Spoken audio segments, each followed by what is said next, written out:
CNN ousted Egyptian strongman Hosni Mubarak, who ruled his country with an iron fist for nearly 3 decades, has died, his son said on Tuesday.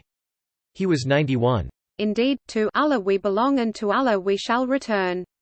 My father, Hosni Mubarak, passed away this morning, Allah Mubarak posted on Twitter, using a common Muslim prayer. During his 29 years in power, Mubarak survived would-be assassins and ill health, crushed a rising Islamist radical movement and maintained the peace pact with neighboring Israel that got his predecessor killed. Mubarak was in the intensive care unit at a military hospital in Cairo when he died.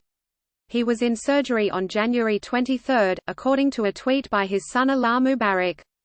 The Soviet-trained bomber pilot became one of the leading U.S. allies in the Middle East, receiving tens of billions of dollars in American military aid, and his government's continued observance of the Camp David Accords with Israel was the cornerstone of the so-called «cold peace» between the formerly warring neighbors. But following a January 2011 revolt in Tunisia that launched the Arab Spring uprisings, demonstrators on the streets of Cairo stood up to riot police, and the army refused to intercede on his behalf. Mubarak handed over power to a military council in February and went into seclusion in the resort town of Sharm el-Sheikh. After his resignation, Mubarak spent several months on trial, accused of crimes including corruption, abuse of power, and conspiring to kill the protesters who rose up against him. Denying all charges, he showed no remorse, and uttered no words of regret for those who were killed or injured. A frail Mubarak attended much of his trial on a gurney, suffering, his attorneys disclosed, from a variety of circulatory ailments and stomach cancer. When the trial concluded the following year, the former president declined his opportunity to speak. Though prosecutors had requested that Mubarak be hanged if found guilty, he was instead sentenced to life in prison. It was a punishment decried as too lenient by many Egyptians, who demanded the ultimate retribution for what they viewed as years of humiliation at the hands of the authoritarian leader. One-time national hero. It was a hard fall from grace for the man who had begun his political career as a national hero. Born in 1928 in the Nile Delta town of Kafr el-Masella, Mubarak had graduated from Egypt's National Military Academy at 21 and gone on to join the country's Air Force. By 1966, he was the director of the Air Academy, and the early success of Egyptian pilots against Israel in the 1973 Yom Kippur War won him acclaim. Then President Anwar Sadat made him vice president in 1975.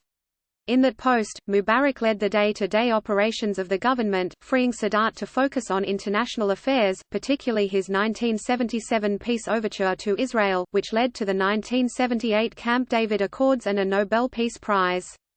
But in 1981, Sadat died in a hail of gunfire at a military parade, killed by Islamist militants from within the military's own ranks, angered by the Egypt-Israel pact.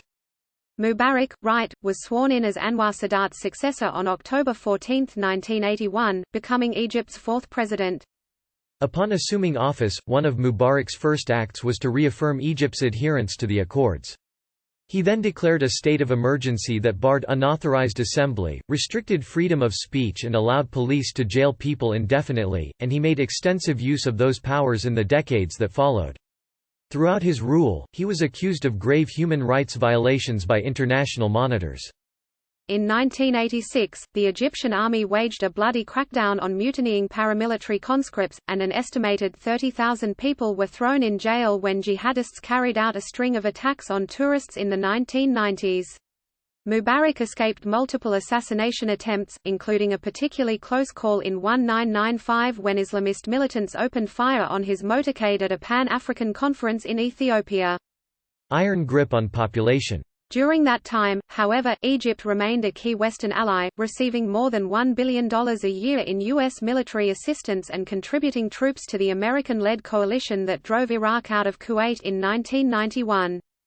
Mubarak and U.S. President Bill Clinton hold a joint press conference in 1995. At the time, he was a key ally of the West.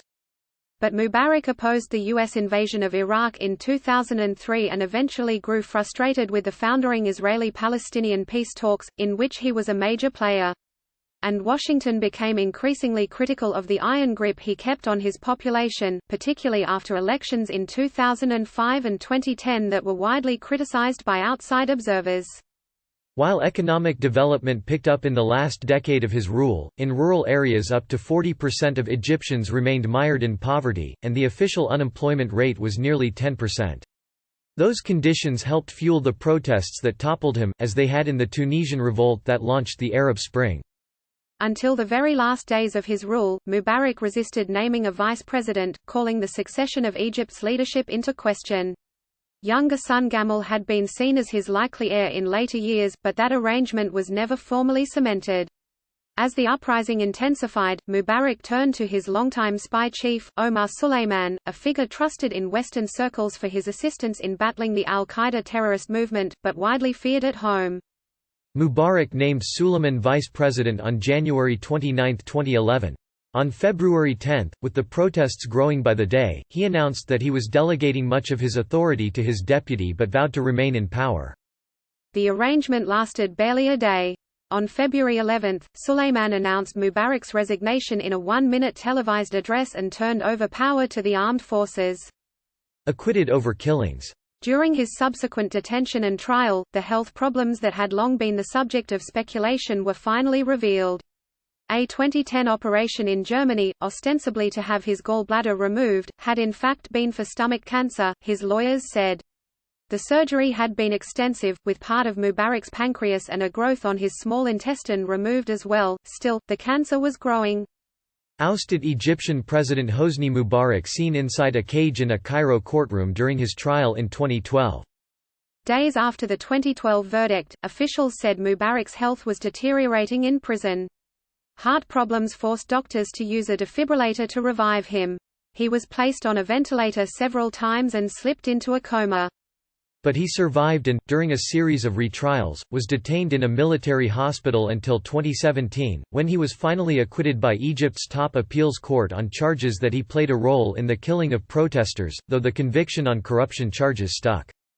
In March 2017, more than 6 years after the protests that toppled him, Mubarak was freed from prison at the age of 88.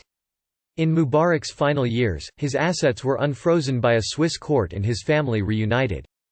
Splitting his time between their villa in the upmarket Cairo neighborhood of Heliopolis and their seaside residence in Sharm el-Sheikh, according to regional media reports, the man once dubbed Egypt's last pharaoh lived out his last days in relative peace and prosperity.